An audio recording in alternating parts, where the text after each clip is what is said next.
तो जैसे अपन ने डिस्कस किया था, जो पोस्ट बताया था, तो ऑलरेडी प्रकाश जी हैं, देवेंद्र भाई हैं, तो ये ऑलरेडी नायब तहसीलदार के पद पे 2019 वाले एग्जाम से सेलेक्ट हुए हैं।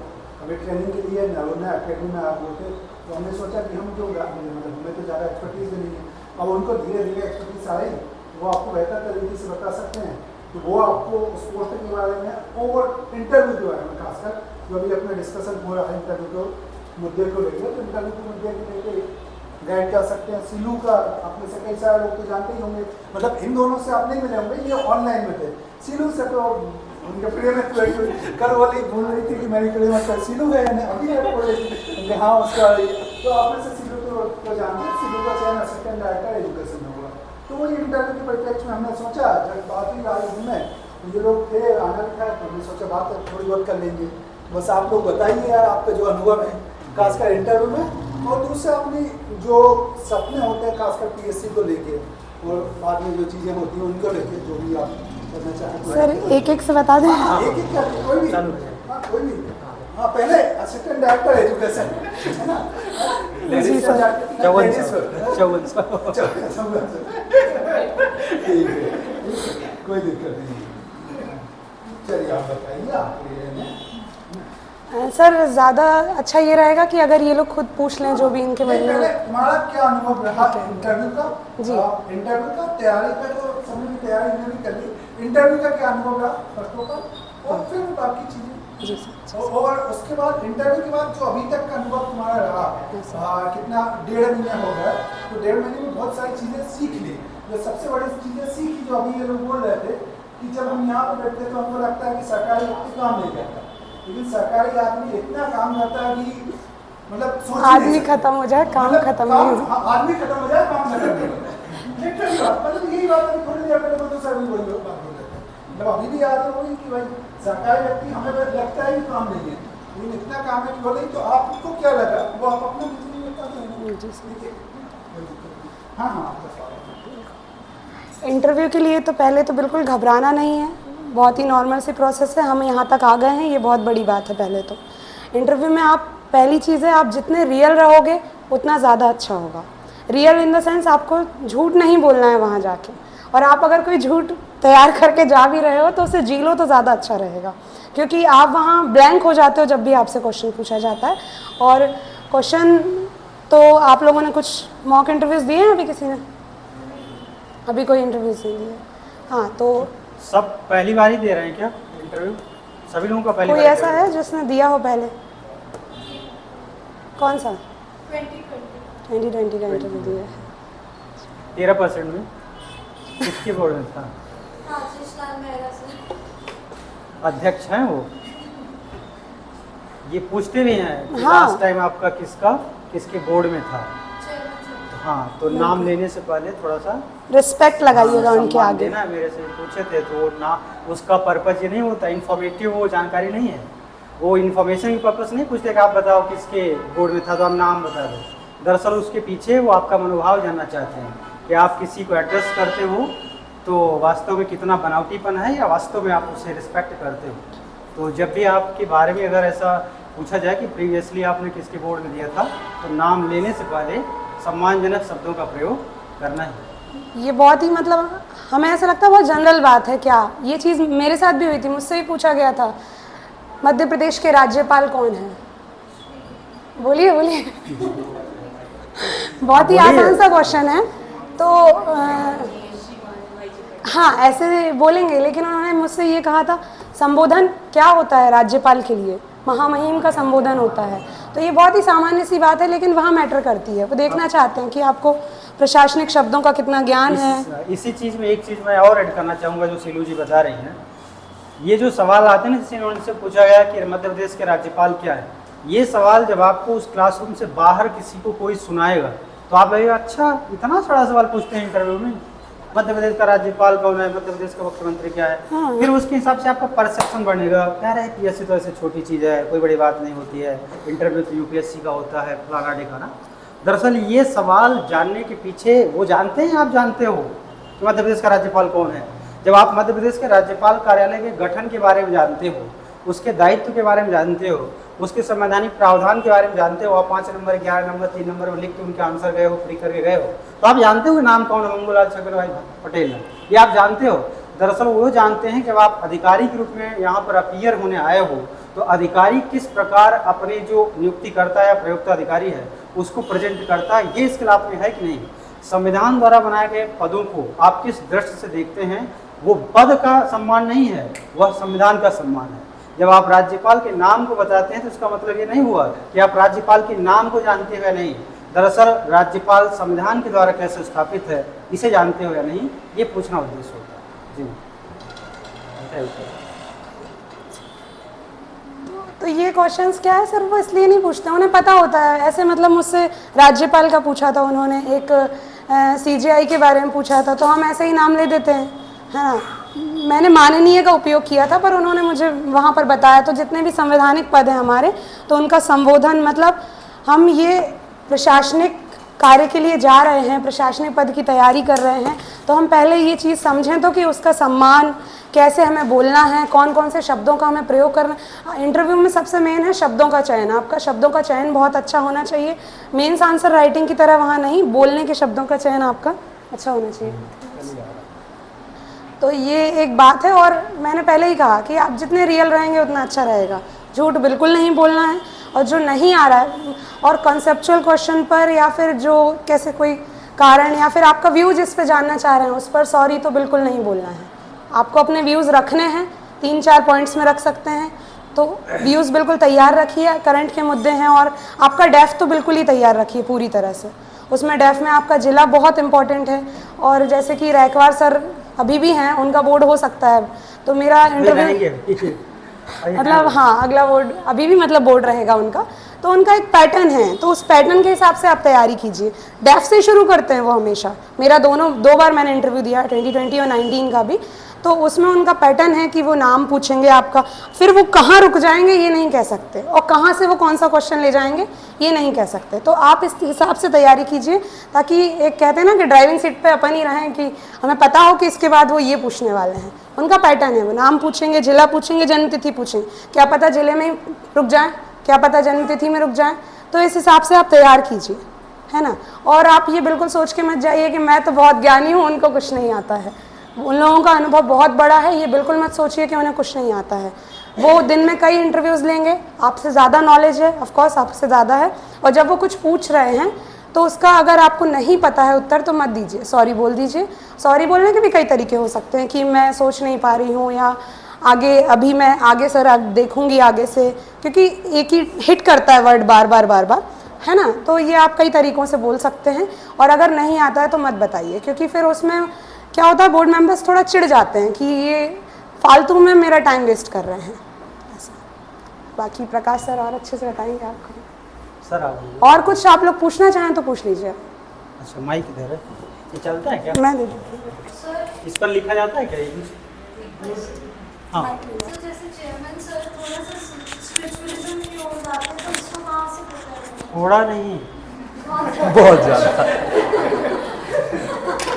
गलत जानकारी थी। थोड़ा नहीं, बहुत ज़्यादा, बहुत ज़्यादा।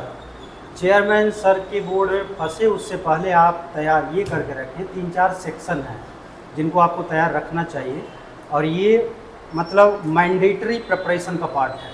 आप अगर इसको छोड़ कर जा रहे हैं तो दरअसल आप अपने हाथ में एक कुल्हाड़ी लेकर जा रहे हैं पहले से ही मारने के लिए। ये बात वैसे है जैसे किसान आंदोलन करने से पहले ही सड़कों पर कील गाड़ दी गई, अब आओ ट्रैक्टर लेकर, वैसे ही कहानी है। अगर आप ये छोड़ कर जा रहे हैं, वो बेसिकली 3-4 पार्ट हैं।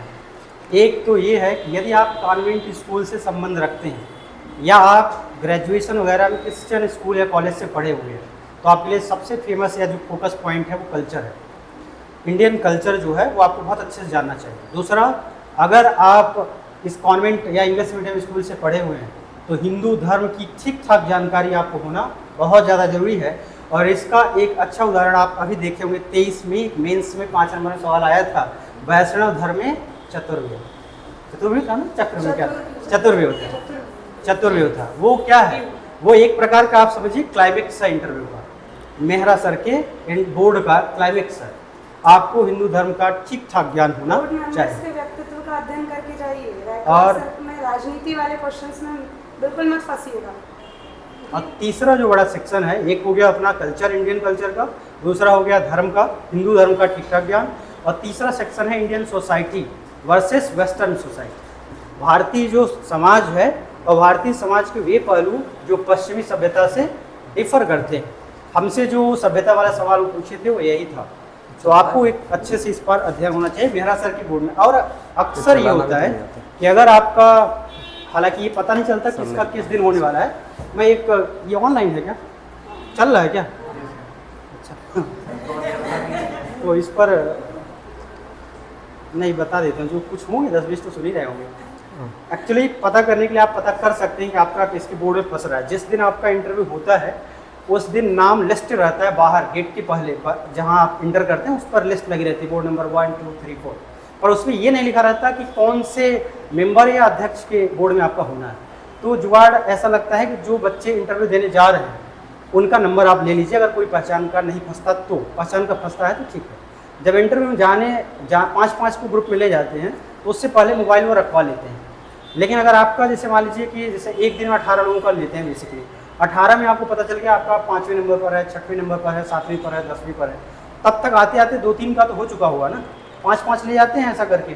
तो जब तक एक आध व्यक्ति बाहर जाएगा उससे आप तुरंत संपर्क कर लीजिए कि कौन से अध्यक्ष सर थे या सदस्य थे। तो इससे पता ही चल जाता है कि आधे घंटे में यदि आपको मिल गए तो आप अपने माइंड में जो आपकी इंफॉर्मेटिव कंटेंट है उसको आप डिजाइन कर पाते हैं, स्ट्रक्चर्ड कर पाते हैं उस व्यक्ति की पर्सनालिटी के अकॉर्डिंग। और जो चीज़ें उससे रिलेट नहीं होती उसे आप मतलब नीचे प्रायोरिटी में ले जा सकते हो, और जो उस व्यक्ति की पर्सनालिटी से संबंधित है उसको आप ऊपर ले जा सकते हो। जैसे अगर आप देखिए कि आप अध्यक्ष सर के बोर्ड में फंस गया है आपका, तो इसका मतलब है कि आपको जो 3-4-5 पॉइंट हाईलाइटेड पॉइंट है वो आपको ऊपर रखना है, वो आपको ऊपर रखना है।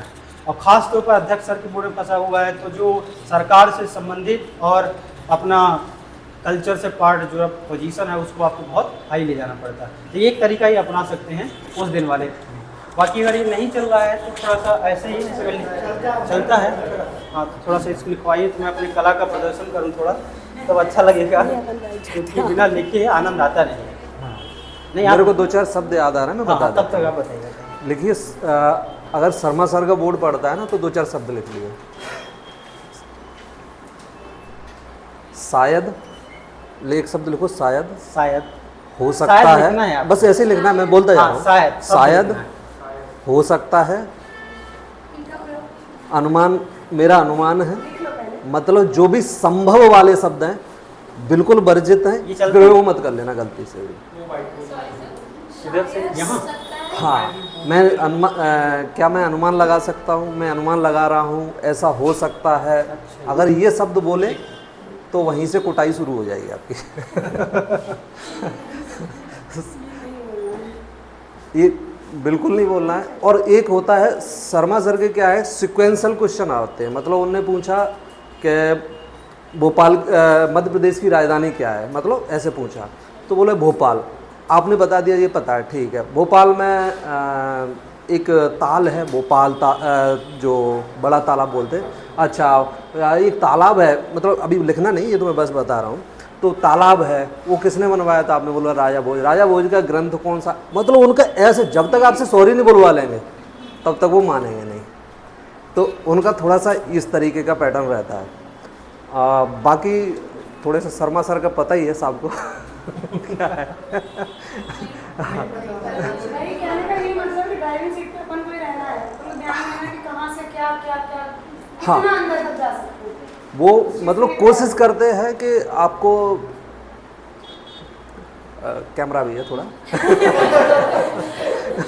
तो समझ सकते हो आप। शर्मा सर का क्या है, शर्मा सर है साइंस, पूरा साइंस बैकग्राउंड से, और यदि जिनका साइंस बैकग्राउंड है यानी उनसे हिस्ट्री पूछेंगे वो। हाँ, तो अगर जिनका साइंस बैकग्राउंड है उससे हिस्ट्री में चलेंगे, हिस्ट्री है उससे साइंस पूछ लेंगे। उनको अंदाजा लग गया कि आपको ये आता है, बस अब वो नहीं पूछेंगे उस इस सब के बावजूद भी एक महत्वपूर्ण बात और मज़ेदार बात ये है कि वो सवाल केवल और केवल आपके पेशेंस को चेक करने के लिए होते हैं, नॉलेज टेस्टिंग के लिए नहीं। नॉलेज टेस्ट नहीं करते वो, ये बात सही है। आप उससे ध्वस्त मत होइए, आपको रेत का टीला नहीं बनना है। आप सूखे साखे पेड़ बने रहिए, ज़्यादा मज़ा आएगा। क्यों? क्योंकि अगर आप उनके सवालों से अगर बिखर गए तो आपको नंबर सचमुच नहीं मिलना है। लेकिन यदि आप बिखरे नहीं, खड़े बस रहे कि अब ठीक है, तो एक हो जाता है कभी कभी नहीं बनना है, तब भी बेशर्म जैसे खड़े रहे, मुस्कुराते रहे, मामला सही जा रहा है। अगर ऐसा हो रहा है तो आप समझिए मामला सही जा रहा है। कारण ये है कि वो उससे बेसिकली एटिकेट्स चेक करते हैं सिविल सर्विसेज वाला।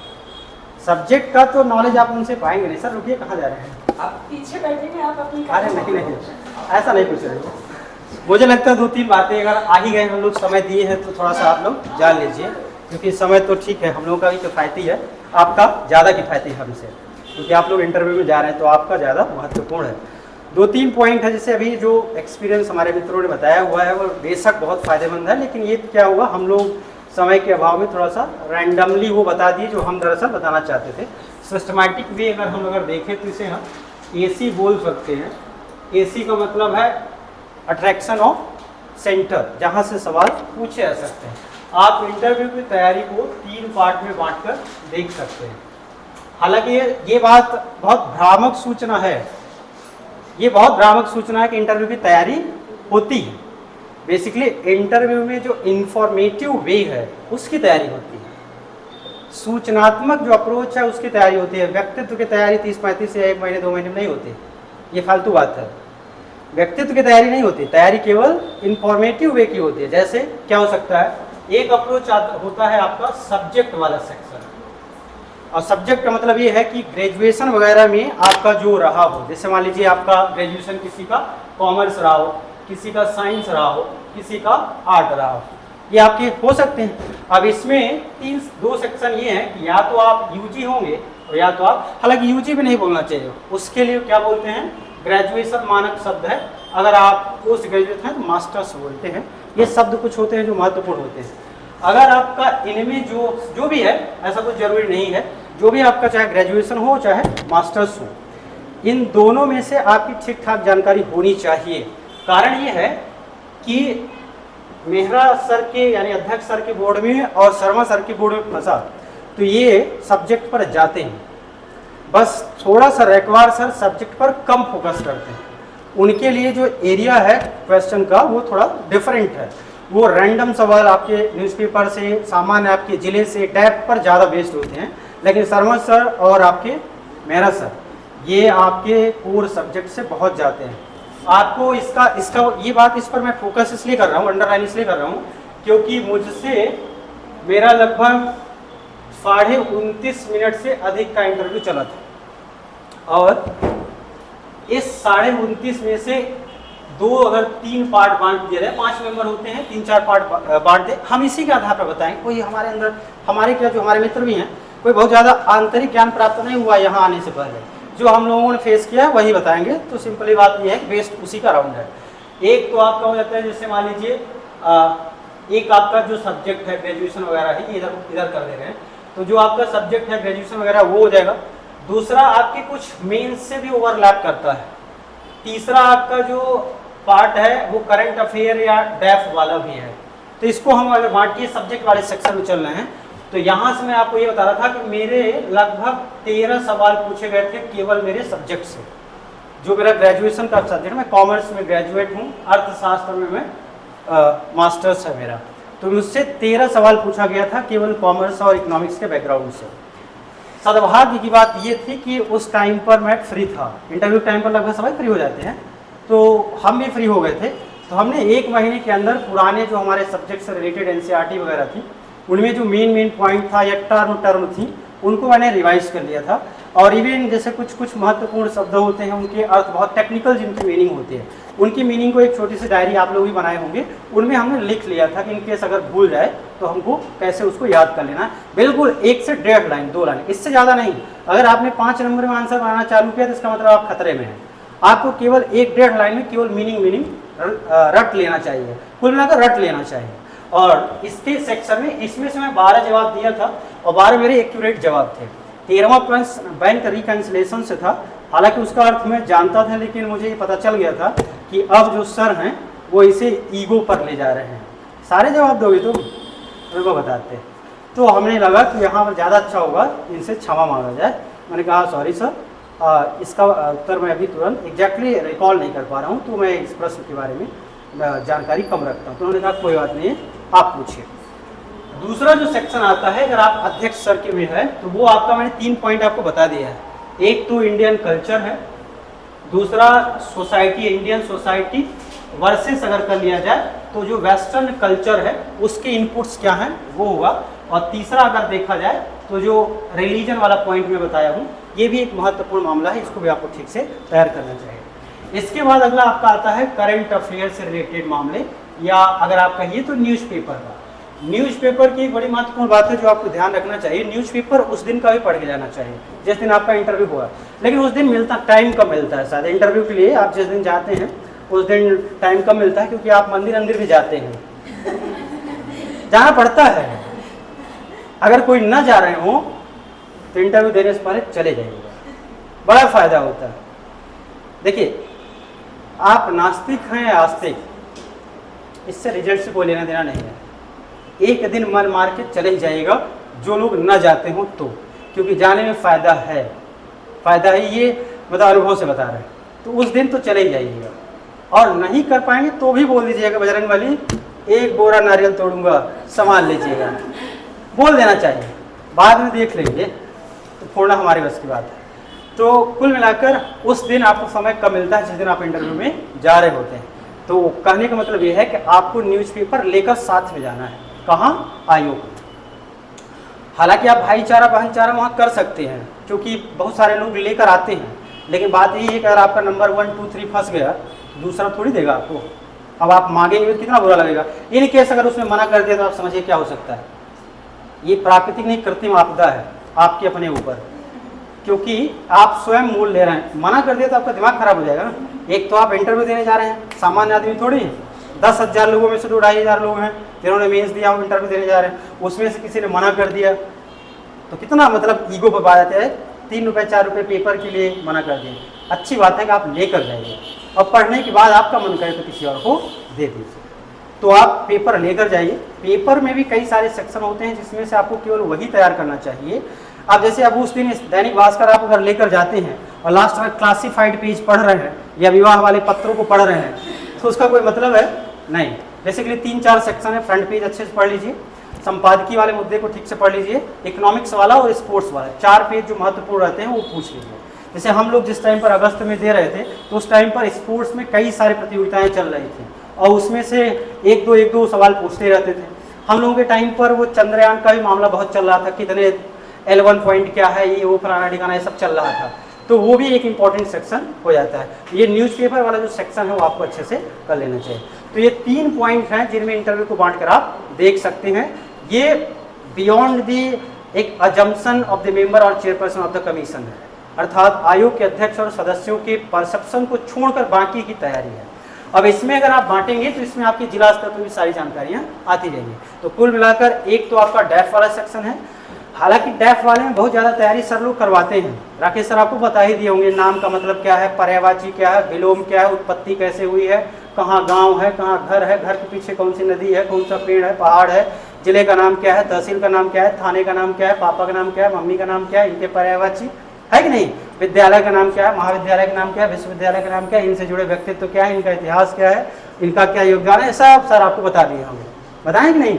तो ये सब आपको तैयार कर ही लेना, इसमें कोई बहुत बड़ी रॉकेट साइंस वाली बात नहीं है। ये तो आप वैसे ही जानना चाहिए, बहुत ज़्यादा ये नहीं कि इंटरव्यू तैयार करें तो ही। जैसे आप मान लीजिए यहाँ आप बरकतुल्लाह यूनिवर्सिटी से पढ़े हुए हैं, तो बरकतुल्लाह महोदय कौन थे ये जानना आपका सामान्य बात है, इसके लिए रिसर्च करने की जरूरत नहीं है। इंटरव्यू ना भी हो तो भी आपको जानना चाहिए बरकतुल्लाह कौन है कि नहीं। वैसे मेंस में आप पढ़ते ही हैं, सरकार बनाए थे भारत के बाहर, सफल अंडे का आपको पता ही। तो ये आपको बेसिकली तैयार करना चाहिए। और दूसरी महत्वपूर्ण बात यह कि अगर किसी का educational institution historical point of view से इंपॉर्टेंस है रखता है तो फिर उसकी आपको जानकारी ठीक ठाक होनी चाहिए। जैसे मेरी रानी दुर्गावती विश्वविद्यालय से मैं बोर्ड मेडलिस्ट था, तो मुझे 2 चीज़ उसमें महत्वपूर्ण बातें थी। एक तो कि यूजीसी गोल्ड मेडलिस्ट वालों के लिए क्या ट्रीटमेंट करती है, अलग से क्या आता है, पहली बात। दूसरा, रानी दुर्गावती का योगदान अलग अलग क्षेत्रों में कैसे है, ये भी महत्वपूर्ण बात है। तो वे आपको एजुकेशनल बैकग्राउंड वाला तैयार कर लेना चाहिए। जिले जिससे आते हैं हर जिले की कुछ न कुछ महत्वपूर्ण बातें हैं। आपको नहीं मिलता महत्वपूर्ण बात तो 1 डिस्ट्रिक्ट 1 प्रोडक्ट तो आपने पढ़े हुआ है कि नहीं, ODOP आपने पढ़ लिया होगा। अब तो प्रीलिम्स में भी जोड़ दिया साथ है ना, प्रीलिम्स में भी जोड़ दिए हैं, तो वो भी आपको अच्छे से ध्यान रख लेना चाहिए, उससे जुड़ा हुआ आपका एस्पेक्ट हो सकता है। दूसरा न्यूज़पेपर का बता दिया। तीसरा आपके सब्जेक्ट का जो भी आपका ग्रेजुएशन पोस्ट ग्रेजुएशन में वो सेक्शन है उसको अच्छे से करना है, अच्छे से इन द सेंस कि बेसिक सवाल आपसे गलत नहीं होने चाहिए, बहुत हाई लेवल के सवाल जाते हैं वो बात अलग है। क्योंकि एक कैमरा चल रहा है इसलिए मैं बता नहीं रहा हूँ, कई सारे जो विद्यार्थी एग्जाम दे मतलब इससे निकल आए हुए होते हैं वो खुद बताते हैं कि उनके सवालों का जो लेवल है कई बार आपकी जो भी मैक्सिमम ग्रेजुएशन या पोस्ट ग्रेजुएशन की जो भी आपका क्वालिफिकेशन है उससे ऊपर के वो सवाल कई बार पूछते हैं। लेकिन इसका मतलब ये नहीं है कि आपसे वो नहीं बना है तो आपने बहुत कोई खतरा मोल ले लिया है, बशर्ते उस जो भी आपका फील्ड है उससे संबंधित जो बेसिक नॉलेज है वो आपका गलत होता है तो दिक्कत वाली बात है। जैसे मान लीजिए कि यहाँ पर आप मैथमेटिक्स से या आप पीसीएम वाले कोई हों और पीसीएम वाले से ये पूछा जाए कि रामानुजन संख्या बताओ क्या है और रामानुजन संख्या के बारे में ना बता पाए, ये गंभीर चोट है, ये एक गंभीर चोट है। अगर आपसे यहाँ से मान लीजिए रॉकेट साइंस में प्ररोदन की प्रणालियाँ पूछ रहा है, अगर ये सामान पीसीएम वाला व्यक्ति है और नहीं बता पा रहा है तो ये गंभीर चोट है। अंतरिक्ष यान क्या है, कैसे चलते हैं, उनका निर्माण कैसे हो रहा है, इसके बारे में कोई अगर सामान्य जानकारी पूछते हैं और ये नहीं बता पा रहे हैं तो ये गंभीर मामला है। बात समझ पा रहे हैं? लेकिन कहने का मतलब यह है कि जो आपके कोर्स में जब भी आप पढ़े होंगे उससे बियॉन्ड कोई चीज़ है तो उतना तकलीफ दे नहीं है, बशर्ते जो चीज़ आपने कभी न कभी पढ़ा है और वो जवाब नहीं दे पा रहे हैं तो वो आपकी सिंसियरिटी को बताता है कि जैसे लापरवाही आप इंटरव्यू वाले में कर रहे हैं, सेलेक्ट करने के बाद जहाँ भेजेंगे वहाँ भी आप यही सत्यानाश करोगे। बात समझ पा रहे हैं? तो ये मामला है, तो आपको सब्जेक्ट का बेसिक नॉलेज तैयार करना चाहिए। जिला हो गया, डेप्थ से संबंधित हो गया, आपके सब्जेक्ट से रिलेटेड हो गया। अब अगला जो सेक्शन है न्यूज़पेपर का मैंने बता दिया, और अगला बात ये है कि जिस दिन अभी हम जाएंगे तो किसके बोर्ड फंसेगा उसके बारे में हमारे दोनों मित्रों ने बता दिया है, बाकी एक लोगों के बारे में हमने बता दिया जिनका हमारे में था। अब वो सुनिए ये सब जानकारी क्या है, ये सब जानकारी है आपके इंटरव्यू देने से पहले तक के, ये प्रिपरेशन है इंटरव्यू डे से पहले तक के। अब आप सुनिए, जिस दिन आपको इंटरव्यू देने जाना है उस दिन की कहानी अलग है। उस दिन की कहानी ये है कि मेरा ऐसा अभिमत है कि शाम के बाद सुबह को केवल न्यूज़पेपर ही पढ़ना चाहिए। एक इंसिडेंस बताता हूँ, माफ़ करे वो व्यक्ति जो वो रियल में था, उसको नाम तो नहीं जानते क्योंकि वीडियो चल रहा है, कभी कभी वो देख ही लेगा, तो पहले ही उससे माफ़ी मांग लेते हैं। हालांकि उस व्यक्ति का सिलेक्शन नहीं हुआ है, लेकिन उसने बड़ी भयंकर एक गलती किया था। गलती ये था कि जब आप इंटरव्यू देने जाते हैं, यानी कि आप ऑफिस जो हॉल होता है, रूम है, इंटरव्यू रूम, उससे बाहर आपको ऐसे लाइन में 4-5 सोफे रहते हैं, आपको बैठना होता है। आपको बैग ले जाने की अनुमति है। कारण ये है कि इन केस उसी बीच में यदि आपका लंच हो गया तो लंच का डब्बा लेकर कहाँ भागते रहेंगे, इससे अच्छा सब अपना भरे रहिए बैग में और लेकर जाइए। मोबाइल बस जमा हो जाता है, इलेक्ट्रॉनिक डिवाइसेस जो हैं वो जमा हो जाती है, घड़ी वड़ी उतरवा देते हैं, बाकी आपके पास कोई इलेक्ट्रॉनिक डिवाइस है तो वो निकलवा देते हैं। लंच वंच में अगर आप बैग ले जा रहे हैं तो आप सिंपल सी बात है, आपकी नोट्स वगैरह कुछ हो सकती है, इसमें कोई तकलीफ नहीं है। एक व्यक्ति है उसका नाम अभी मुझे अच्छे से नहीं याद आ रहा है, लेकिन चेहरा याद है। वो व्यक्ति जाने से पहले, जैसे गेट से बाहर बैठा हुआ है ना, तो उसका नंबर आने वाला था, उससे पहले कोई और गया था, उसके बाद हमें जाना था, तब तक वो रिवीजन कर रहा था। लास्ट मोमेंट में बैठा हुआ है, तब तक कॉपी पलटे जा रहा था। 2-3 हम लोग थे, हम लोग बड़ा भयभीत थे कि ये बहुत सही नहीं कर रहा है।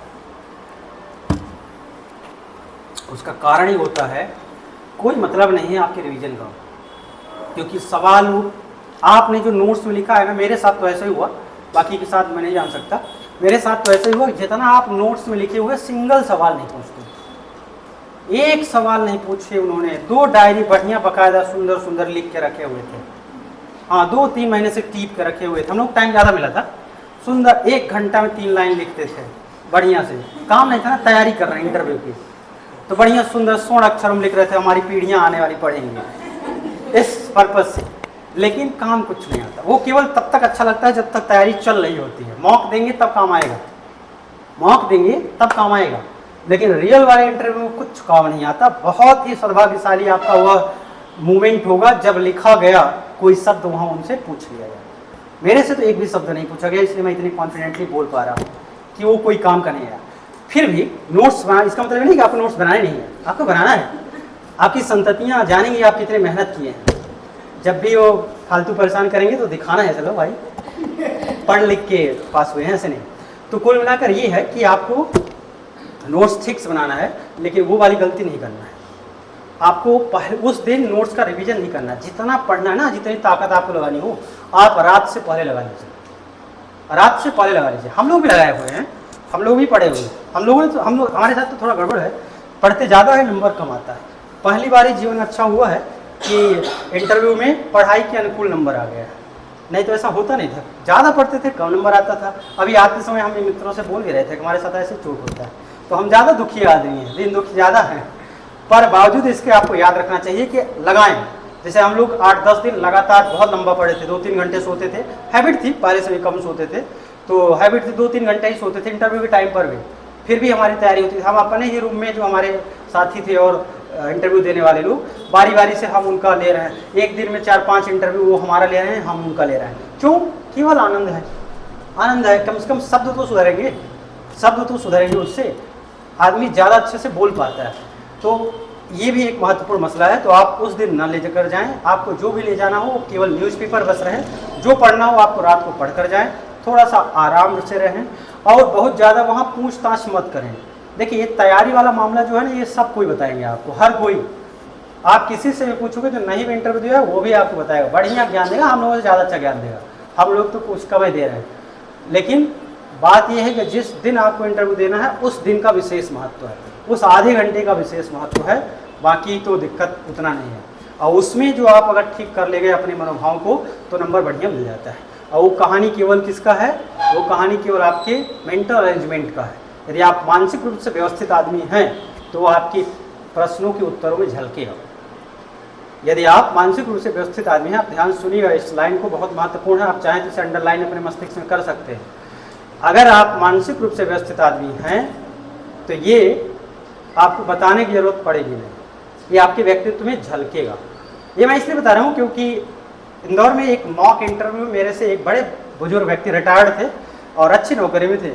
उन्होंने एक बात बहुत प्रेम पूर्वक और अश्रुधारा बहाते हुए बोले थे कि आपके उत्तरों में मुझे बहुत रियलिटी और ऑनेस्टी दिखती है सिवाय बताने के। तो ये चीज़ आपको ध्यान से रखना चाहिए। मुझे लगता है ये बहुत इंपॉर्टेंट बात है कि आप जो वास्तव में हैं वो आपके चेहरे से दिख रहा है, ये काफ़ी महत्वपूर्ण बात है। ऐसे संभव होता नहीं जल्दी, क्योंकि आप जो हैं वो अगर सामने वाले व्यक्ति तक वर्बल कम्युनिकेशन में नहीं जा रहा है, इसका मतलब है नॉन वर्बल कम्युनिकेशन हो पा रहा है आपके बिना बताए हुए, वो ज़्यादा इंपॉर्टेंट बात हो जाती है। समझ पा रहे हैं आप? तो जो उन्होंने बोला था सीलू मैडम ने कि आपको रियल रहना है, फेक नहीं बनना है। कोई बुराई नहीं है, जो चीज़ आप नहीं करते हो उसको ये बताने में हम नहीं करते, कोई बुराई नहीं। जैसे मैं आपको एक छोटा सा उदाहरण बताता हूँ। मॉक में जो व्यक्ति मुझे लाइन बोला था, उस व्यक्ति ने मुझसे सवाल पूछा था, बताओ आप टमाटर, उस समय बहुत महंगा था ना सीलू, याद होगा देवेंद्र सर, टमाटर बहुत महंगा चल रहा था अगस्त में। तो बोले 200-250 रुपये था। तो बोले कि आप लोग यहाँ आप यही रुके? हमने कहा हाँ यही रुके। तो बोले टमाटर तो बहुत महंगा जा रहा है, 200-250 रुपये, क्या करना चाहिए? मैंने कहा सर खाना बंद कर देना चाहिए और क्या है। इतना महंगा अगर टमाटर है, टमाटर महंगा क्यों है? क्योंकि डिमांड जो सप्लाई कम हो रही है। कर्नाटक से ट्रक आ रहा है टमाटर, उसकी कॉस्टिंग इतनी ज़्यादा हो पा रही है कि वो उसका रेट बढ़ना ही है। तो अगर जब सप्लाई कम हो रही है तो उससे बचने का उपाय क्या है? डिमांड कम कर दो। और डिमांड कम कर दो मतलब ये है कि टमाटर कोई इसेंशियल गुड्स तो है नहीं, दवाई तो है नहीं, नहीं खाएंगे तो आज ही मर जाएंगे। नहीं खाएंगे भाई, 1-8 महीने नहीं खाएंगे टमाटर। जिसको बहुत ज़्यादा आपत्ति है टमाटर खाने मतलब खाना ही है, तो सॉस खा ले, अल्टरनेटिव ढूंढ ले भाई। जो चीज़ इसेंशियल गुड्स नहीं है उसका अल्टरनेटिव खोज लीजिए। हमने इसको दिला हमें सॉस भी नहीं खाना, हमें खाना ही नहीं है, हमको खरीदना नहीं, हम नहीं खा रहे हैं आजकल। तुमने बोला टमाटर नहीं खा रहे हैं? हमने कहा नहीं। बोले खट्टापन? मैंने कहा नहीं ले रहे हैं खट्टापन, मीठा खा ले रहे हैं। उपाय है भाई, ऐसा नहीं उपाय नहीं है। अब उपाय ढूंढेंगे तो उपाय मिल जाएगा। तो मैंने कहते भाई मैं टमाटर नहीं खा रहा हूँ सर। तो बोले पक्का? मैंने कहा हाँ सर, हम ऑफर करते हैं आपको भोजन पर, आइए आप। सिंपल सी बात है, नहीं खा रहे, हमारे पास नहीं है 250 रुपये टमाटर देने का, नहीं खा रहे हैं। और मरेंगे है नहीं, मरेंगे तो है नहीं टमाटर 1 महीने 2 महीने 3 महीने नहीं खाएंगे, कोई दिक्कत नहीं। उससे मिलता क्या है? ऑक्जेलिक एसिड मिलता है ना, आप लोगों ने पढ़ा होगा प्रेगनेंसी वगैरह में, ऑक्जेलिक एसिड मिलता है। क्या मतलब इतना एसिड खाकर नहीं खाएंगे, दिक्कत नहीं होगी। तो कहने का मतलब ये है कि अगर किसी चीज़ में आपका स्टैंड है तो बोल दीजिए, उसमें तकलीफ नहीं है। अगर आपको लगता है कि कोई चीज़ आपके अंदर नहीं है या आपकी बस की बात नहीं है तो उसमें बोलने में क्या तकलीफ है? बोल दीजिए भाई नहीं हो पाएगा हमसे, तो उसमें कोई इतनी दिक्कत वाली बात नहीं है। समस्या ये हो जाती है कि जब हम ये तय कर लेते हैं कि ये वाला हमारा उत्तर सुनेगा तो नाच जाएगा बोर्ड नंबर, तब दिक्कत आती है। एक्चुअली हम ये अपने आप को मतलब बनाने लगते हैं कि मैं बोलूं और मेंबर बिल्कुल मचल जाए कुर्सी पर बैठे बैठे, तब दिक्कत हो जाती है, क्योंकि वो मचलता है नहीं, उसको आनंद नहीं आता है। और मेहरा सर और शर्मा सर की बोर्ड में जो फंसे हैं उनको हंसाना आसान बात नहीं है, उनको हंसाना आसान बात है। आप तो हंसते ही रहोगे क्योंकि आपको नंबर चाहिए, आपको नंबर चाहिए तो आप तो हंसते ही रहोगे। यहाँ से बोलकर भेजा जाएगा, आप थोड़ा थोड़ा मुस्कुराते रहिएगा। मतलब ऐसा सीख के जाते हैं ना, मैं आपको उल्टा राय दे रहा हूँ, मत मुस्कुराइएगा, नुकसान है। ज़बरदस्ती का मत मुस्कुराइएगा जब तक कि ऐसा कंटेंट मिले। आप लोग YouTube वगैरह पर खूब इसमें शॉर्ट के देख रहे होंगे ना वीडियो, 5, 7, 8, 10 भयंकर चल रहा है ये वीडियो, ये उसका रिस्पॉन्स ऐसा चल रहा है ना, मत करिएगा ऐसा जब तक कि बहुत, वो बेसिकली याद रखिए वो एक फॉर्मल कम्युनिकेशन है, औपचारिक वार्तालाप है। आप कोई उनके यार दोस्त भतीजे नाती नहीं है कि आपसे मजाक करने के लिए बैठे हुए हैं, आप हंसोगे उनको आनंद आएगा, 500 रुपये खाएंगे, ऐसा चलता रहेगा, ऐसा बिल्कुल नहीं। जब तक कि वो खुद इन्वॉल्व न हो तब तक आपको बहुत ज़्यादा मुंह खोलकर हंसना नहीं चाहिए, क्योंकि उसका इम्प्रेशन गलत पड़ता है। और एक हमारी जैविक संरचना ऐसी है, हमारा मन जहाँ थोड़ा सा खुश होता है ना, शरीर अपने आप ढीला पड़ जाता है। आप लोगों ने अनुभव किया है? हाँ, आप लोग टाइम बताइएगा, हमारी बात खत्म नहीं होने वाली है और होंगी कि नहीं जल्दी। तो आप लोग अपने हिसाब से बस 2 मिनट में और मैं आपको बताता हूँ कि आपको क्या पूछना है। तो मैं ये बता रहा था, हमारी शरीर पूरा, आप लोग पढ़े होंगे हमारे शरीर में एंजाइम और हार्मोन होते हैं, जानते हैं ना आप लोग? तो एंजाइम का काम क्या होता है? अरे पाचन के अलावा विज्ञान छोड़ दीजिए, बाकी बकैती में बताइए। संदेश वाहक होता है ना, संदेश वाहक मैसेंजर है, हार्मोन होते हैं। बदल लीजिए, हम लोग थोड़ा निकल गए हैं, हम लोग 2-3 दे चुके हैं मीन्स, अब इंटरव्यू आना ही है, तो फिर हम लोग कम सेफ, मतलब ज़्यादा सेफ महसूस करते हैं। हार्मोन का हो गया, ठीक है। जब जो आपका एंजाइम ये उत्प्रेरक का काम करता है, हार्मोन संदेश वाहक है। ऐसे ही जब हमारा मन थोड़ा सा कंफर्ट जोन जाता है, शरीर अपने आप ढीली हो जाती है। आप अनुभव करके देखिएगा। किसी दिन आप मॉक में, यहाँ मॉक के नंबर से तो आपको कुछ लेना देना है नहीं, वो तो प्रैक्टिस के लिए है। आप एक दिन अपनाइएगा, आप एक दिन थोड़ा सा ज़्यादा कंफर्ट जोन में जाइए और उस दिन महसूस करें कि आपकी शरीर अपने आप ढीली हो जाएगी। आयोग में एक व्यवस्था ऐसी है कि आप जिस चेयर पर बैठते हो, आपको लगेगा कि सामने से कुछ नहीं दिख रहा है, लेकिन जहाँ आप बैठते हो चेयर से वहीं जस्ट नीचे जो आगे वाला वो केबिन है, वहाँ होल होता है। जहाँ आप अभी मॉक देने जाओगे, जहाँ कोचिंग वगैरह में, वो पूरा फुल डेस्क रहता है। तो आप अंदर पैर हिला रहे हो, मूवमेंट कर रहे हो, हाथ रखे हुए हो, मन में वहीं से कुछ पैरों से संदेश कर रहे हो, वो सब आपका चलता है। लेकिन आयोग वाले में दिक्कत है, ऐसा मैं जाते ही देख लिया था। आयोग वाले में दिक्कत है, जैसे आप ऐसे बैठ जाते हो ना, तो आपको लगेगा, क्योंकि आप ऊंचाई उसकी थोड़ा ठीक ठाक होती है, तो जब आप बैठ जाते हो तो बीच वाला जो सेक्शन है वो होल रहता है। तो सामने से 3 कोने से वो लोग ऐसे बैठते हैं, मेरे ख्याल से सभी का ऐसे ही क्या देवेंद्र सर, सभी का ऐसे ही? हाँ, तिकोना है ना, ट्रायंगल वाला है। तो ट्रायंगल वाले में अध्यक्ष सर बिल्कुल सामने बैठे रहेंगे और बाकी लोग ऐसे दोनों साइड्स पर बैठे रहेंगे। तो आपको लगेगा आप बढ़िया कम्युनिकेट कर रहे हैं, लेकिन वो नीचे से सब दिखता रहता है।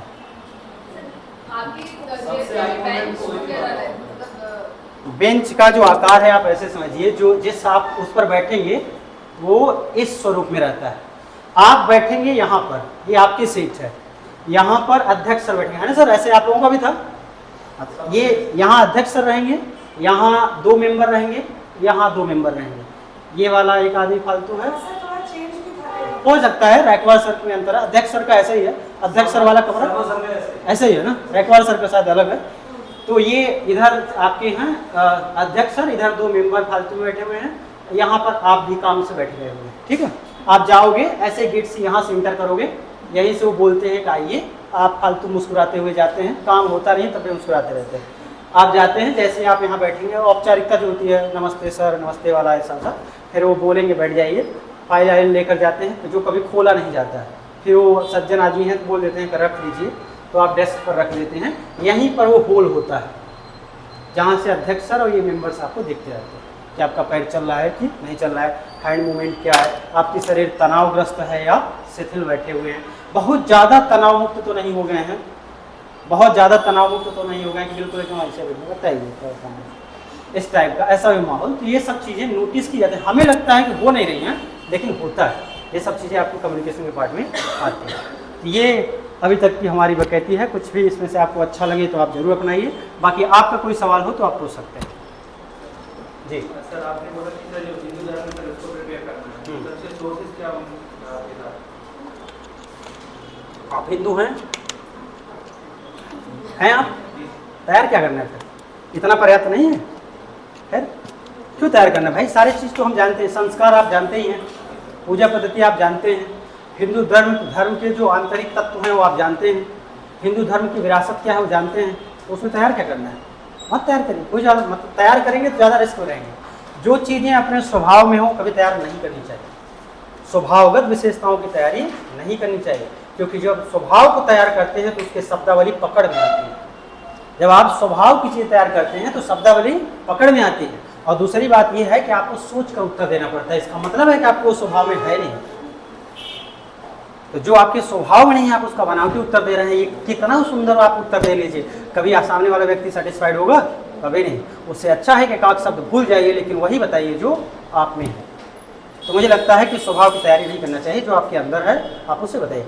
हो सकता है आप हिंदू धर्म के एक सदस्य हैं ना, हिंदू धर्म के व्याख्याता थोड़ी हैं। समझिए आप बात को, आप हिंदू धर्म के एक सदस्य हैं, व्याख्याता थोड़ी हैं। आप शंकराचार्य के संकुल के विद्यार्थी थोड़ी हैं, आप हरिद्वार विद्यापीठ से निकले हुए व्यक्ति थोड़ी हैं। आप यहाँ तैयारी कर रहे हैं तो आप उतना ही जानते हैं जितना एक व्यक्ति को जानना चाहिए, और जो नहीं जानते हैं उसमें बुराई क्या है? कौन सा हमारा जीवन खत्म हो गया? आगे मन करेगा तो देख लेंगे, लेकिन अगर आप बनावटी उत्तर देंगे तो रिस्क है, वो रिस्क है। बताइए और कोई?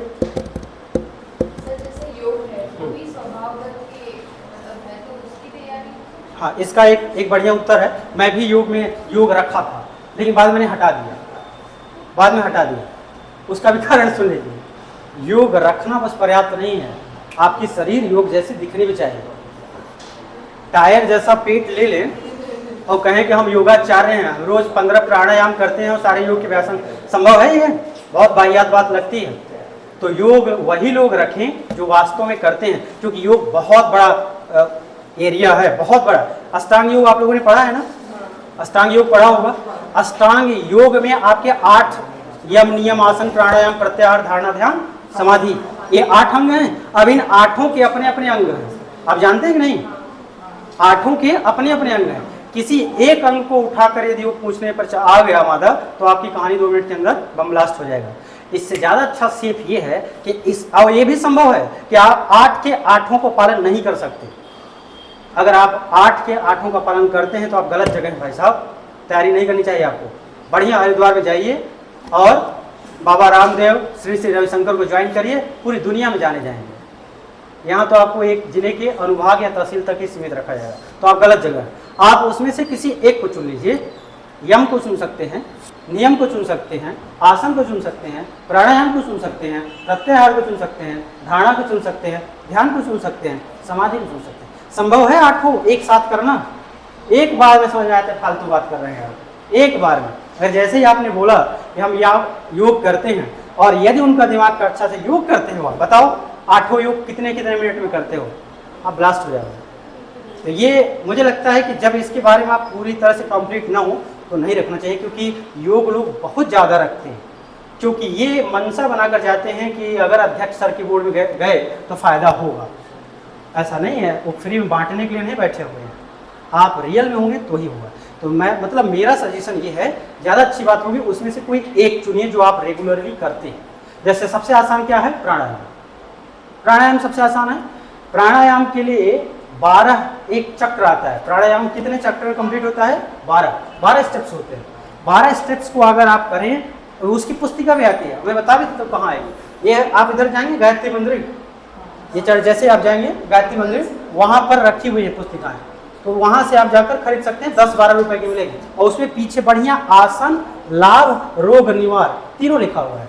जैसे मान लीजिए आपसे आपने कहा प्राणायाम करते हैं, आपने बताया, उन्होंने पूछा बताइए कौन सा प्राणायाम करते हैं, तो आप जिस प्राणायाम का नाम बताएंगे तो पूछेंगे इसका प्रयोग क्या है, आपके जीवन में क्या प्रयोग, आप बुढ़े हो गए हैं तो आपको बताना पड़ेगा कि ये इस रोग के निवारण में है, या कोई रोगी व्यक्ति नहीं है तो भी तो लाभ हो सकता है। जैसे शीर्षासन है, तो शीर्षासन का मतलब रोगी व्यक्ति बस थोड़ी करता है, आम आदमी भी कर सकता है कि नहीं, उसके फायदे हैं।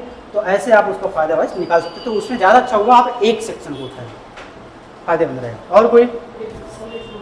हाँ हाँ, क्योंकि मैं सर पढ़ूँ या मैं अपने उसको जितना उतना पढ़िए, जितना पढ़ने से ये ना लगे कि आपने एमएससी नहीं किया हुआ है। नहीं समझे? अच्छा, मतलब मैं ये कह रहा हूँ कि अपन को उतना पढ़ना है जितना पढ़ने के बाद ये लगे कि हाँ हमने एमएससी किया हुआ है। ऐसा ना लगे कि नहीं हमने किए नहीं है। तो इसका मतलब क्या हुआ? इसका मतलब ये हुआ कि बेसिक चीज़ें हमको आनी चाहिए। बेसिक चीज़ें क्या होती हैं? अम्ल क्षार क्या है? अगर 10-5-6 उदाहरण दे दिया गया है तो अम्ल क्षार की पहचान हम कर पाएँ, इससे संबंधित जो उदाहरण है वो जान पाएँ। कोई बहुत ज़्यादा इंपॉर्टेंट थ्योरी हो तो उसके बेसिक्स इतना पता हो कि 2-3 लाइन में हम बता पाएँ। प्रयोग नहीं जानना है, केवल बेसिक्स बताना है जो 2-3 लाइन में कंप्लीट हो जाए और सवाल वो दूसरा आप कर दें, वो सवाल छोड़कर दूसरा सवाल कर दें। क्योंकि टेक्निकल सब्जेक्ट में गहराई से जाने से तब तक बचना चाहिए जब तक कि आपको बहुत अच्छा ज्ञान ना हो। क्योंकि सर मतलब 1 तक तो ठीक है, बीएससी तक भी ठीक है, क्योंकि एमएससी में जब आप जाते हैं तो बहुत ज़्यादा टेक्निकल किया वो तो मतलब कि तो वही उसी का उत्तर ये है कि आप उसके केवल बेसिक को जानिए। जो जैसे कोई प्रिंसिपल दिया हो, मैं चूँकि एमएससी में केमिस्ट्री से नहीं हूँ, मतलब साइंस मेरा है नहीं, तो मैं उदाहरण के द्वारा इसे नहीं समझा पाऊँगा। बट फिर भी आप ऐसे जनरलाइज वे में समझिए कि हमें केवल उतना जानना है जितने से हम अपना बचाव कर पाएँ। हमें उनको घायल नहीं करना है, युद्ध भूमि से बाहर नहीं करना है। वो युद्ध में वो भी टिके रहें, हम मरे ना, बस इतने बचाव करना है, इतना ही जानना है। और कोई सर करंट पे राय मतलब करंट अफेयर्स के जितने होते रहते हैं उन पे राय कैसे अपनी डेवलप करें? पहली बात तो कि जब तक आपसे राय पूछा ना जाए तो मत दीजिए। जब तक कि आपसे पूछा ना जाए तब तक राय मत दीजिए, क्योंकि आपके जैसे राय देने वाले कम से कम 60,000 लोग मध्य प्रदेश शासन में काम कर रहे हैं। आप इकलौते व्यक्ति नहीं हैं। एक्चुअली ऐसा दिक्कत होता है, हम लोग जब इंटरव्यू देने जाते हैं ना, हमको लगता है हमारी तो कमी थी, अब हम जाएंगे तो क्रांति आएगी। हमारे जाने से पहले प्रशासन निष्प्राय था, प्राण विहीन था। जैसे ही मैं जाऊंगा बिल्कुल प्राण खिल जाएंगे। ऐसा नहीं है, बहुत सारे लोग बहुत अच्छा काम कर रहे हैं। आपसे ज़्यादा 60,000 लोग मध्य प्रदेश में अच्छी पोस्ट पर काम कर रहे हैं, सेक्रेटरी लेवल है, उससे लेवल पर है। आपसे राय पूछने की बारी जब आएगी तब पूछिएगा, तब बताइए। तो यदि वो पर्सनली आपसे पूछते हैं कि आप इस पर अपना व्यू बताइए, या सिचुएशन एसआरटी बेस्ड केस आपको सवाल देते हैं जिसमें आपको सिचुएशन दिया गया हो और देन आपको आंसर देना हो, तब आप बताइए। यथासंभव प्रयास ये करिए आपकी वाणी में इतना कंट्रोल हो कि स्वतः आप राय मत दीजिए।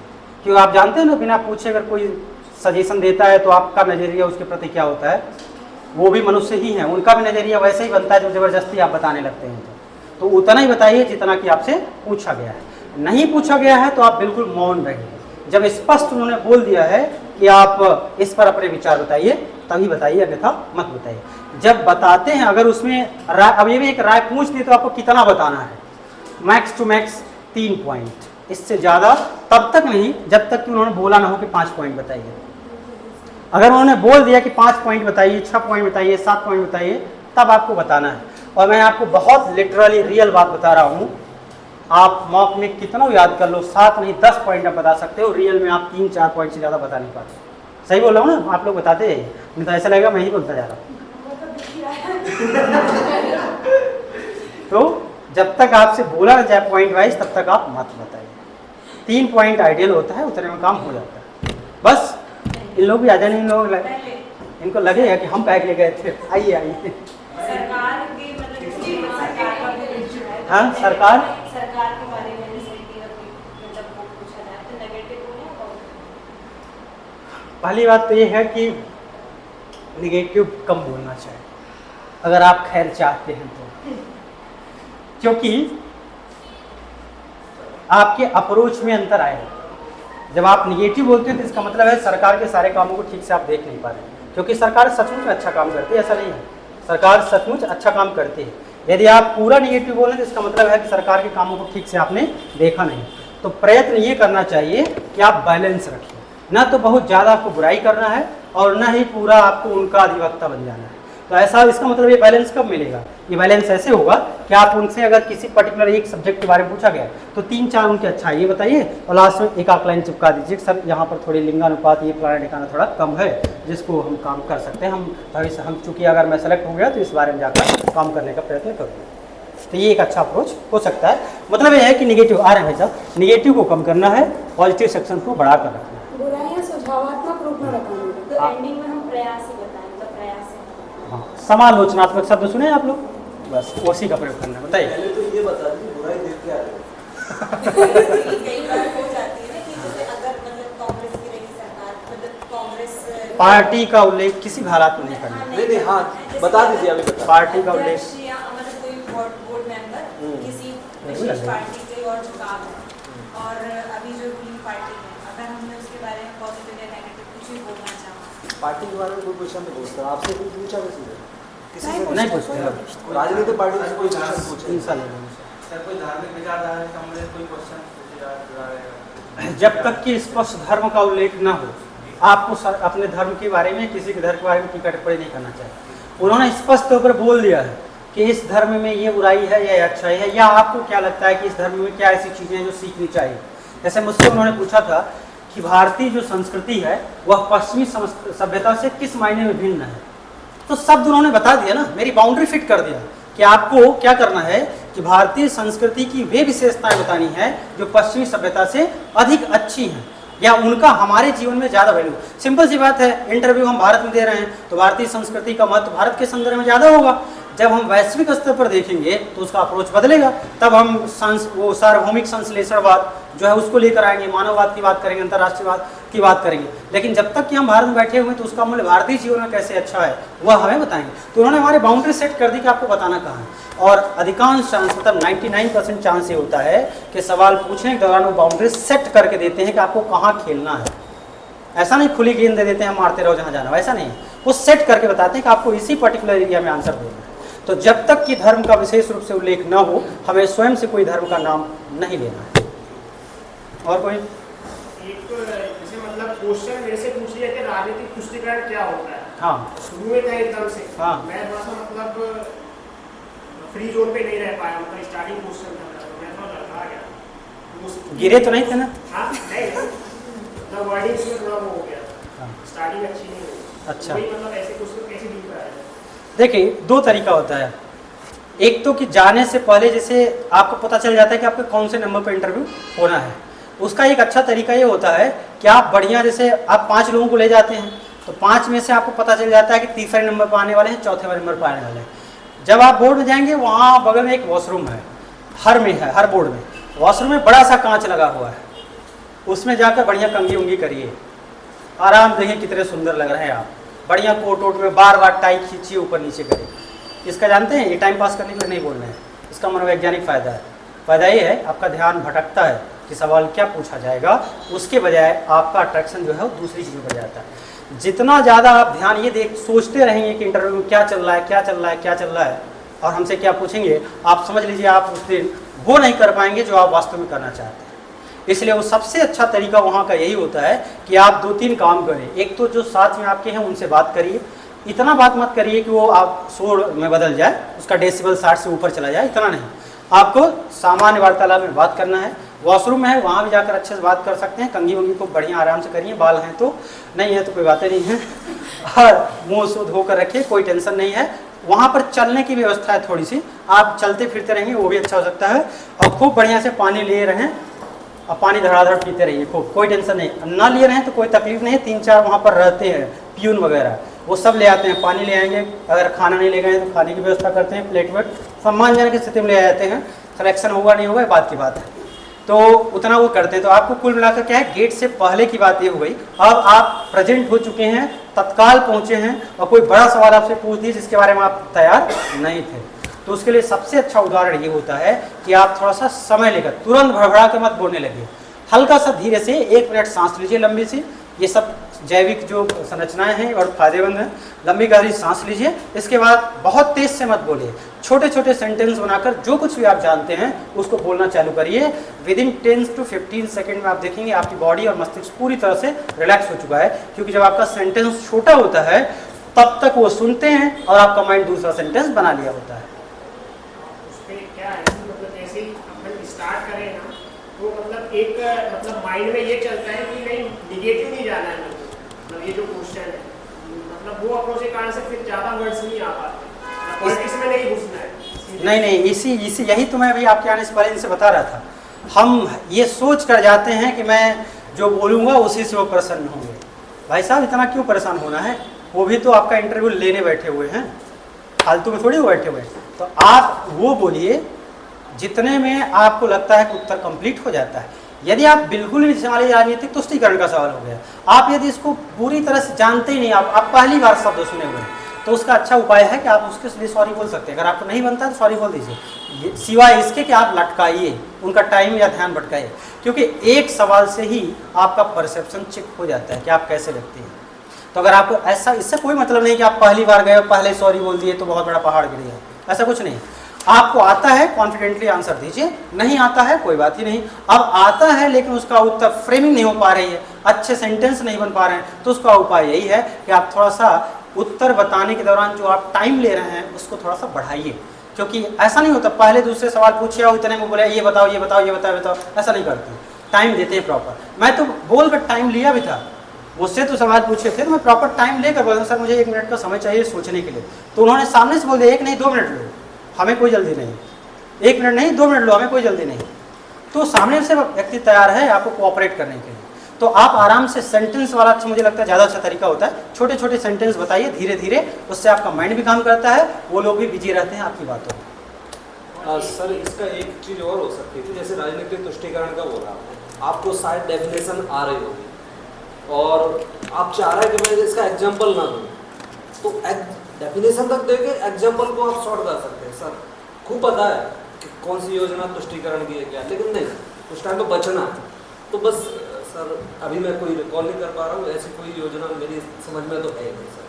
बाकी कहीं उसको वहाँ पे मतलब अपन स्किप कर सकते हैं, तो वो समझ जाएंगे कि हाँ ये बचने की चाह रहा है, तो मतलब दिमाग चल रहा है इसका, मतलब वो देख रहा है कि ऐसी कंडीशन में दिमाग चल पाता है इसका, तो वो कर सकते हैं। वर्डिंग्स में बहुत जल्दी वर्ड्स आते हैं, मतलब धीरे नहीं हो पाते, मतलब बोलते समय अगर कोई क्वेश्चन है तो हड़बड़ाहट वाला जो भी चीज़ है, मतलब जल्दबाजी में वर्ड निकलता है, उसको कम कैसे करना, वही तो मैं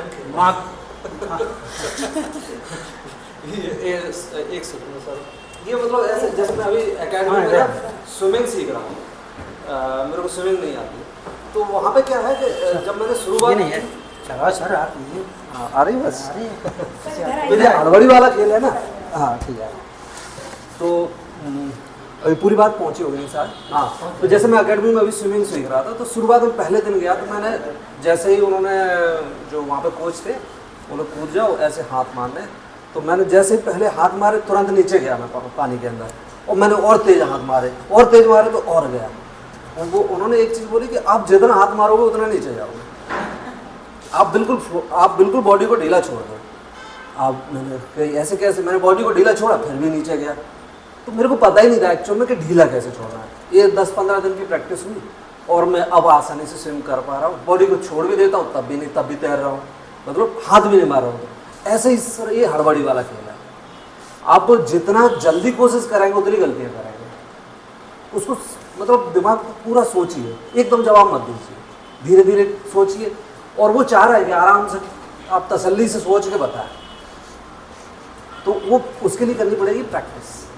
आप मिरर प्रैक्टिस कर सकते हो जैसे करना चाहिए, दोस्तों के साथ भी प्रैक्टिस कर सकते हो, है ना? हाँ ये दोस्त है। पोस्ट वाला एक बार याद है, सबसे लगभग सवाल हो जाएंगे आपके। पोस्ट प्रेफरेंस का एक बार सवाल और आप पूछ लीजिए शुरू में। हाँ मैं बता दूंगी, और स्पेशली मैं लड़कियों से कहना चाहूँगी कि ये जरूर बता दो, पोस्ट प्रेफरेंस में अपने व्यक्तित्व का चयन करके ही पोस्ट भरिएगा, क्योंकि बाद में प्री निकलेगा इसकी कम गारंटी है।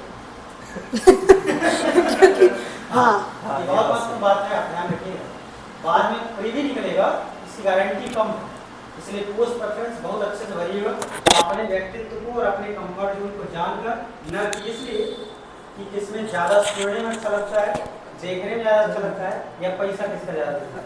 ये कम आधार बनाइएगा, क्योंकि बाद में प्री निकलने की संभावना अत्यंत कम है।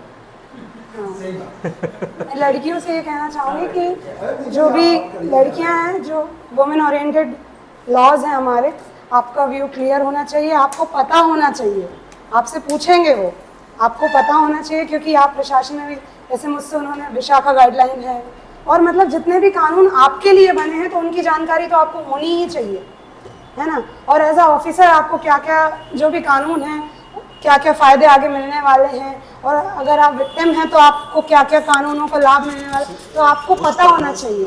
और लड़के मतलब अगर कुछ भी ऐसा आपका व्यू जानना चाहें किसी भी वुमेन ओरिएंटेड चीज़ों पे, तो आप न्यूट्रल रहें। ऐसा ना लगे कि आप वो पितृसत्तात्मक वाली सोच आपकी नज़र में आए उसमें, है ना। थोड़ा सा ये ध्यान दें। और कोई कुछ पूछना चाहेगा मुझसे? प्रकाश सर ने तो बहुत आंसर दिए हैं। तो हम बता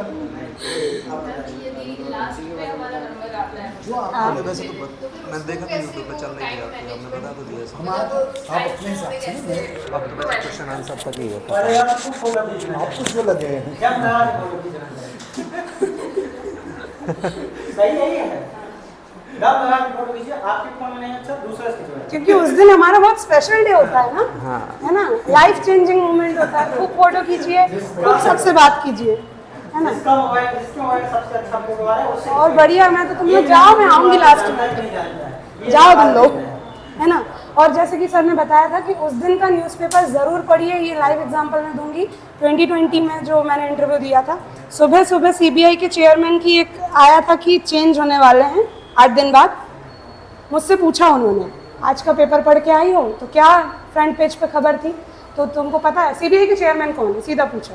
तो मैंने जो पुराने थे उनका नाम लिया, मैं पढ़ के गई थी तब की, लेकिन उन्होंने सिर्फ हेडलाइन पढ़ी थी, मैंने अंदर भी पढ़ा था। तो वो कहने लगे कि अरे बदल गए हैं। मैंने कहा सर अभी सूचना जारी हुई है, 25 तारीख से नियुक्त होंगे, अभी वही है। तो इस चीज़ पे क्या होता है, उन्हें ये रहता है कि ये पढ़ के आइए। हाँ, तो उस ये दिन तो का न्यूज़पेपर ज़रूर पढ़िए। करंट से तो तकरीबन सबसे क्वेश्चन एक आध बन ही जाता है ना, और वो डायनामिक भी बन सकता है। और बहुत समय होता है, आप लेके जाइए। जैसे- फर्स्ट नंबर पे भी आ रहा है तो 12 बजे से शुरू होता है इंटरव्यू लगभग, है ना। 11 बजे से शुरू होते हैं, तो आपके पास पर्याप्त समय होता है। आप 8:30 9 बजे से पहुंच जाते हो, आयो पढ़ो बैठ के। कितना समय लगता है 4 पेज पढ़ने में? 4 ही पेज तो बताएं सर। एंट्री रहती है और वहाँ पे- 2 घंटा आपका लगता है वहाँ डॉक्यूमेंटेशन में, और 11 बज जाता है। पहले जो 3 स्लॉट वाले हैं उनको 10:45 पर आते हैं, जो आपका स्वागत कक्ष है, वहाँ से 3 लोगों को ले जाते हैं पहले स्लॉट में 10:45 मिनट। 10:45 पर ले जाएंगे, पहुँचते पहुँचते 50 से 52 मिनट हो जाता है। कारण ये है कि 5 से 7 मिनट आपके मोबाइल और बाकी जो इलेक्ट्रॉनिक डिवाइस हैं इसको सुरक्षित रखवाने में 5-7 मिनट लग जाता है। फिर आपको एक फ्लोर चढ़ के जाना है, वहाँ बैग रखवाना है, तब रिलैक्स होंगे आप, तो 5 से 7 मिनट लग जाता है। अमूमन जो इंटरव्यू पहले व्यक्ति का है वो 11 बजे चालू हो जाता है, 11 या 10:58 59 ऐसे चालू होता है। 10 से 11 या 12 मिनट आप आसपास चलता है। 10, 11, 12 मतलब 11:12, 14, 15 जिससे मजा आया बात करने में। मतलब ये समझ लो आपकी शुरू वाला जो पहला व्यक्ति होता है उसे 5-7 मिनट में नहीं लगाते, कम से कम 10 से 12-15 मिनट उसे समय देते हैं जानबूझकर। जैसे अभी पिछले 19 वाले इंटरव्यू में आपको ये बात बताता हूँ, रायकवाल सर के बोर्ड में एक लड़के का 3 नंबर पर इंटरव्यू। आपकी आवाज़ ही नहीं जा रही। अरे सर आवाज़ तो बाहर तक चली जाएगी, आवाज़ तो नहीं, आवाज़ में कोई सुने। तो उन्होंने रायकवाल सर ने 3 नंबर पर था उस लड़के का इंटरव्यू। तो उसने रायकवाल सर ने पूछा कि यार तुम प्री निकाले हो, मेंस निकाले हो और अब इंटरव्यू देने आए हो, इससे पहले तुम मेंस दिए हो लेकिन तुम्हारा मेंस निकला नहीं है, और आगे तुम्हारा फिर से प्री निकले, इसका संभावना तुम ही जानते होगे। तुम क्यों नहीं चाहते कि और ज़्यादा समय लो? हम चाहते हैं कि तुम ज़्यादा समय लो। तुम कहोगे जो वो सवाल पूछेंगे। जिस एरिया में तुम्हारी तैयारी होकर आई होगी, तुम बता दो जिले से तैयारी करके आए हो, जिला पूछेंगे। डैब करके आए हो, डैब पूछेंगे। तुम्हारे सब्जेक्ट के ग्रेजुएशन एंड पोस्ट ग्रेजुएशन के हैं वो पूछेंगे, बशर्ते तुम बोलो। क्योंकि हम चाहते हैं कि तुम अभी तक निकले नहीं हो तो तुम्हारा अच्छा इंटरव्यू जाए। हम चाहते हैं तुम्हारे साथ अच्छा हो, तुम बताओ, सवाल बताओ। तो कुल मिलाकर ये है कि शुरुआत में जो 4-5 लोगों तक का वो नंबर आता है, उसमें वो ये प्रवृत्ति फॉलो नहीं करते कि बस आओ जाओ आओ जाओ आओ जाओ, आवक जावक सूची लेकर वो बैठे हैं, लिखेंगे कौन आया कितने बजे गए, ये काम नहीं। शुरुआत में वो इंसिस्ट करते हैं कि आप जवाब नहीं दे पा रहे हैं तो प्रयास करते हैं कि आप जवाब दो। कारण ये है कि वो भी, उनके मन में भी एक जैविक संरचना है मानव की, और वो भी सुबह सुबह आए होते हैं तो सुबह ही मूड खराब नहीं करना चाहते, क्योंकि 5 बजे तक बैठना है, बैठे ही रहना है, उसके अलावा तो कुछ काम करना नहीं।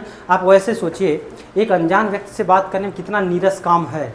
सर लोग तो कर लेते हैं, अच्छा मैं भी कभी करता था, तो कितना मतलब बोरियत वाला काम नहीं लगता। एक अनजान व्यक्ति आया हुआ है और अपनी कहानी सुनाया जा रहा है जिससे आपको कोई फ़ायदा नहीं होना है। कम से कम यहाँ कोचिंग में या बागी तो लगता है कि तो पैसा दोगे थोड़ा बहुत माहौल बनेगा ही, पैसा दोगे तो काम बनेगा ही। जिस व्यक्ति को पैसे से कोई लेना देना नहीं है, आपका करियर बनाने के लिए बैठा हुआ है और आप बकैती किए जा रहे हैं, कितना मजा आएगा उसको। इसके बावजूद वो ये प्रयास करता है कि आप कुछ बोलिए। क्यों? क्योंकि आप मेहनत करके आए हो, प्री निकाले हैं, कितने सारे 2.5 लाख 3 लाख लोग फॉर्म डालते हैं, उनमें से 10-12 लोग 1000 लोग मेंस देते हैं, फिर उसमें फ़िल्टर लगता है, फिर आप इंटरव्यू दिए उसमें भी फ़िल्टर लगेगा, 2 लोगों को बाहर 2-3 लोगों को बाहर होना है, एक व्यक्ति सेलेक्ट होगा। तो वो चाहते हैं कि आपके साथ अच्छा हो, तो ऐसा भगाने का काम नहीं रहता। फटाफट आप प्रेफरेंस का एक बार पूछ लीजिए। हम लोगों का भी भोजन का समय हो रहा है, हम लोग को पहुँचना है उधर, तो अभी हम लोग को अच्छा भोजन मिलता है ना उधर, हम लोग छोड़ने नहीं चाहते, दम लगा के खाते हैं। क्यों? काम बहुत करवाते हैं। सुबह से पीटी है 6 बजे जगा कर पीटी करवाते हैं। अब कितना पीटी करेंगे, हमको ना आर्मी आदमी है, आर्मी वाले लोग संभाले हैं कि नहीं, हमको फोर्स में थोड़ी जाना है, मजिस्ट्रेट आदमी है। मजिस्ट्रेट का पालन क्या है? दंडाधिकार का प्रयोग करना है, तो हमको फोर्स का काम थोड़ी है, वो लोग तो करें, तो हम लोगों को कम उसलिए पर भरपाई करना पड़ता है। इसलिए आप पोस्ट का पूछ लीजिए फटाफट। बोले प्रभु। अभी आप लोगों ने पोस्ट का प्रेफरेंस नहीं देखा है, बहुत सुंदर किया है, तो बाद में देख लीजिएगा। पोस्ट प्रेफरेंस लास्ट डे से पहले भर लीजिएगा। 7 दिन पहले लिंक खुलती है, 7 दिन पहले, जिस दिन आपका इंटरव्यू होगा उससे पहले चालू होगा। जैसे मान लीजिए कब से चालू हो रहा है? 18 अप्रैल से ना, 8 से है ना, तो 8 से चालू हो जाएगा, 10 दिन के आसपास वही है। तो प्रेफरेंस लिंक खुलता है भरने के लिए, आप ऑलरेडी तैयार करके रखिएगा। और एक बात मिसिंग, बस एक चीज़ और, एक बात मिसिंग थी जो हम लोग नहीं बता पाए थे, वो ये था पोस्ट प्रेफरेंस के बारे में तैयारी। थोड़ा सा रुक जाइए, बाकी तो आप लोग बात करेंगे, नहीं आएंगे दोबारा, टेंशन मत लीजिए, आज ही बस हैंडल करना है 10 मिनट और। तो आपको पोस्ट प्रेफरेंस के बारे में हम लोग बताना भूल गए थे, स्किप हो गया था, उसको बहुत ध्यान से सुनिएगा, क्योंकि पोस्ट प्रेफरेंस आपको बना भी सकती है, लिस्ट में ले आ भी सकती है और लिस्ट से बाहर भी कर सकती है। सारी आपकी तैयारी हो, इसके बावजूद भी आप लिस्ट में नंबर से आपका नंबर मिसिंग हो सकता है, केवल पोस्ट प्रेफरेंस के कारण। क्योंकि पोस्ट प्रेफरेंस का गंगार उत्तर नहीं हुआ तो पूरा मनसा क्लियर हो जाता है कि आप आना क्यों चाहते हैं सेवा में। बात समझ पा रहे हैं? तो पोस्ट प्रेफरेंस बहुत अच्छे से भरिएगा। जेन्युइनली जो लोग भरते हैं, क्रम आपको पता है, डीसी, डीएसपी और बाकी इसके बाद 5400 वाली जो आपको अच्छी लगती हैं। आपका व्यक्तित्व है, जैसे कुछ जैसे सीलू है, सीलू ने डीएसपी भरा ही नहीं था, अगर ये भरी होती तो इसका डीएसपी फर्स्ट रैंक होता, इसने डीएसपी भरा ही नहीं था। क्यों? क्योंकि इसको चाहिए नहीं था, उसका कॉन्सेप्ट क्लियर था, हमें डीएसपी नहीं चाहिए। तो आप लोगों का माइंड क्लियर होना चाहिए कि आपको चाहिए क्या, क्योंकि बाद में जानते हैं क्या है, बहुत तकलीफ होती है। एक बार आप सर्विस में इंटर हो गए तो फिर से सर्विस छोड़ना और सर्विस के दौरान पढ़ के एग्जाम निकालना काफ़ी मुश्किल काम है, क्योंकि आप जहाँ जाएंगे ना, वहाँ देवता टाइप के आदमी नहीं बैठे हुए हैं। सब चाहते हैं कि आप जहाँ आए हुए हैं हमसे ऊपर न जाएं। तो जब आप जाएंगे ना किसी कार्यालय में और बोलेंगे कि हमको छोड़ दीजिए, हमको पढ़ना है, तो फिर उनका एक ही जवाब होता है, रिजाइन कर दीजिए, जाइए पढ़िए, कौन रोका है आपको। यही जवाब होता है जो आपके सुपीरियर अधिकारी है, वही बोलते हैं रिजाइन कर दीजिए, जाइए पढ़िए, जीवन में पढ़िए, कौन रोका है आपको, किसने आया बोला आपको आने को, पढ़ लेते आराम से बातें।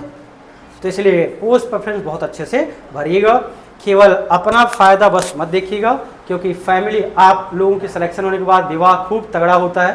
तगड़ा इन द सेंस कि प्रस्ताव बढ़िया आते हैं, लड़के लड़कियों दोनों के। तो विवाह के बाद तब तक तो बहुत मज़ा आएगा आपको, लेकिन विवाह के बाद जीवन संभालना काफ़ी कठिन काम हो जाता है। अभी हमारा हुआ नहीं है, इसके बावजूद भी हम ऐसा विचार रखते हैं, क्योंकि देख पा रहे हैं जिन लोगों का हो गया है। क्योंकि सरकारी नौकरी के साथ परिवार संभालना छोटा टास्क नहीं है, वो भी एक सरकारी नौकरी ही है, तो उसको भी आप ध्यान रखिएगा। खास तौर पर लड़कियां जो फील्ड जॉब है उनको भरने के दौरान अच्छे से नॉलेज ले लीजिएगा।